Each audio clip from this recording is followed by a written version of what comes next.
Okay, three, two, one. Welcome everybody to today's episode of Let's Get Creative podcast, and I'm your host Yancong from yancongvideos.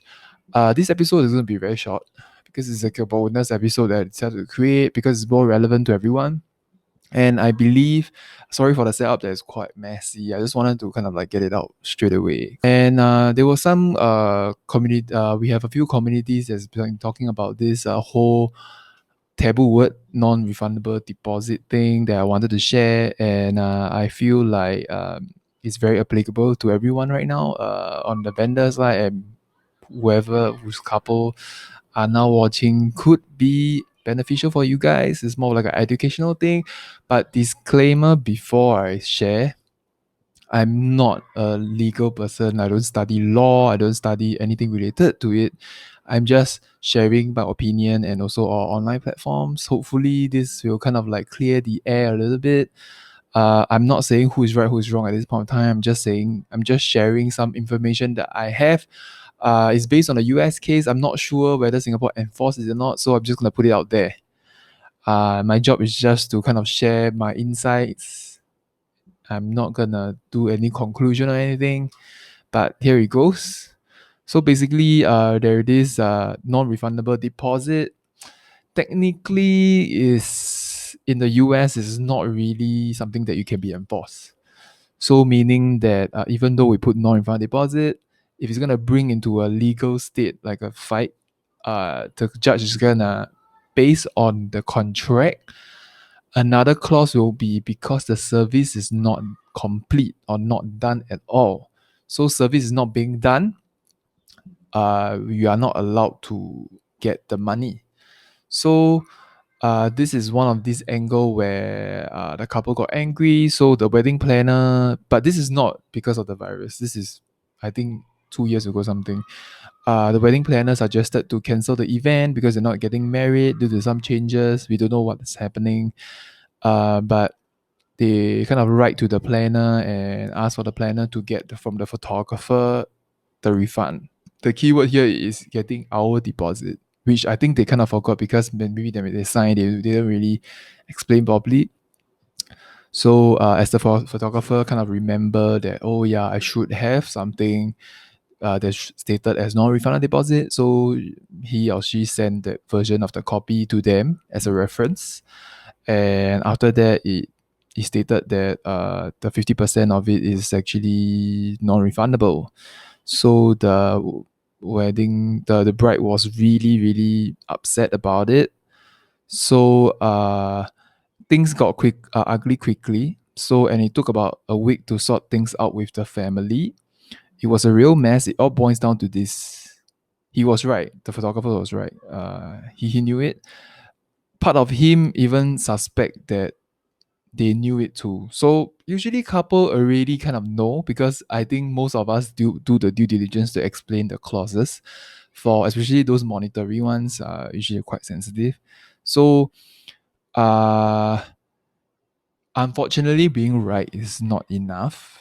I believe now whoever is listening right now in the community, you guys know that sometimes us being right, you just make them more pissed off. So they actually come to an agreement. So the refund was made, though is a little bit not very fair, but yeah, this is what the story was. So I just want to read out exactly what the article say. Deposits. Do you notice that the word deposit does not actually appear anywhere in the contract language they quoted? There's a very specific reason for that. In my previous life as an attorney, I dealt with contracts on a daily basis. The thing that a lot of well intentioned people don't realize is that it's not just what you say in the contract, but also how you say it that can be the difference between success and dealing with grants of the bride. So, why is deposit, quote unquote, such a dirty word? Is not, but it doesn't always mean that you think it means. Time for a quick lesson in contract law. Payment for a service is not earned until the service is performed. Seems pretty straightforward, right? Except when it's not. Courts have for US court have been constantly ruled that money paid to cover advance fees for the performance of a service are not actually earned until the service is performed. Simply put, the money isn't yours until you actually do what you are being paid to do. So, assuming that their contract with the bride clearly state that the photographer was to provide 14 hours of wedding day coverage as well as prints, albums, blah blah blah. Any deposit paid in the anticipation of those services would not be considered earned until those services were performed. What does that mean? It means that it doesn't matter how many times my contract says deposit is non-refundable, forfeit, gone, or just plain me, my contract intent protecting myself is meaningless in that situation. So if the person go to the court, the judge is going to rule that the work detailed in the contract has not been met and that I therefore have to return the money. All of it with the deposit or retainer.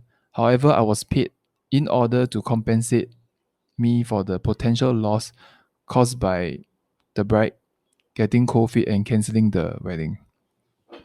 So this is more like a whole saga, whole story about it. I'm not gonna waste time on like blah blah blah. So I want to go straight to what should the contract actually says. And when I read that, I was like, oh, bingo, something that I think I really want to share. So um quote quote unquote as I've already pointed out, you have to be very specific about what that advance payment actually covers. If it is simply the first of multiple payments towards wedding photography, then of course the bride wins.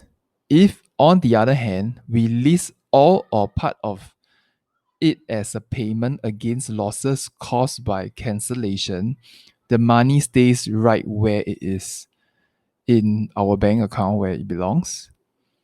I realized after this fiasco that my contract was better than many I have seen, but it needed some work. It felt just a little bit short of fully doing its job. My cancellation clause read like this.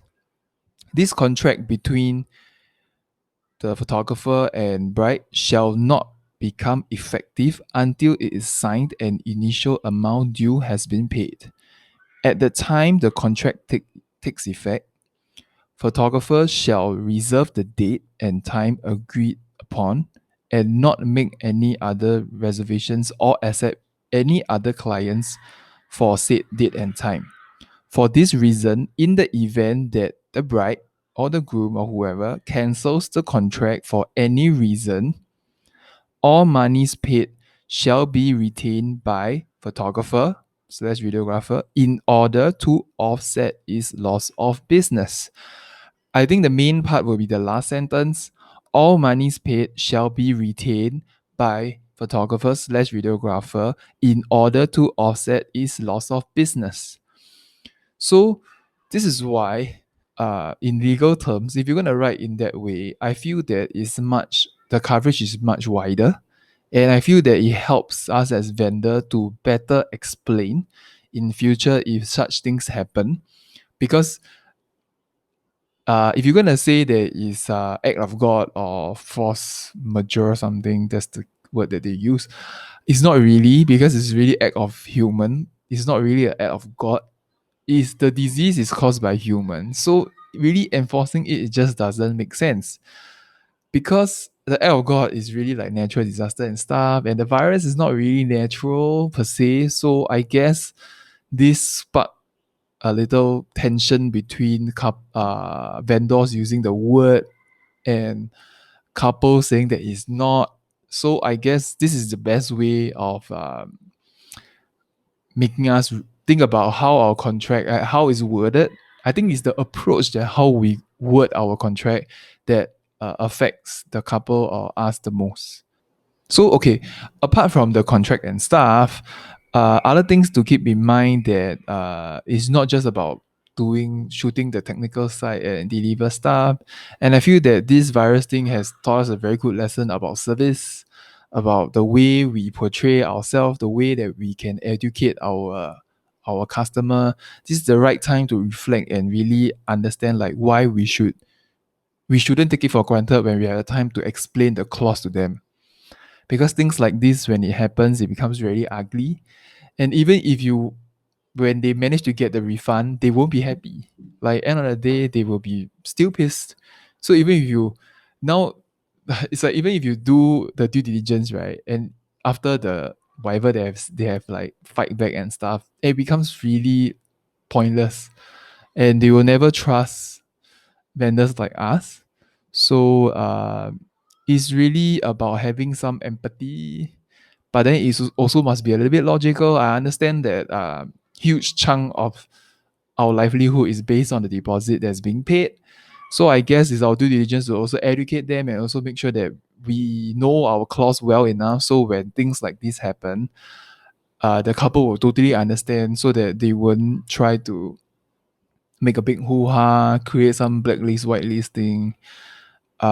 So to wrap that up, make sure I'm just gonna read quote unquote, it's much easier.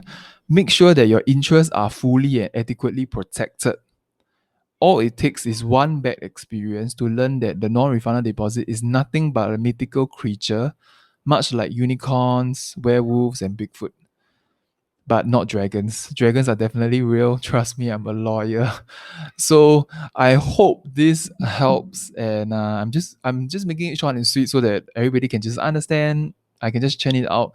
Hopefully this works. Whoever that is in the legal or something, please let me know where this clause that I've stated, is it okay to make into the contract for us as vendors.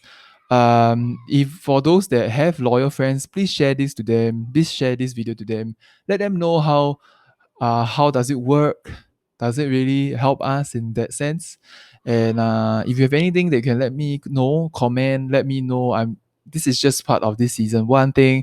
I'm going to go to season 2 with more content. Share, like, subscribe, give me some response. I would love to hear from you guys, and I will see you on the next one. Bye.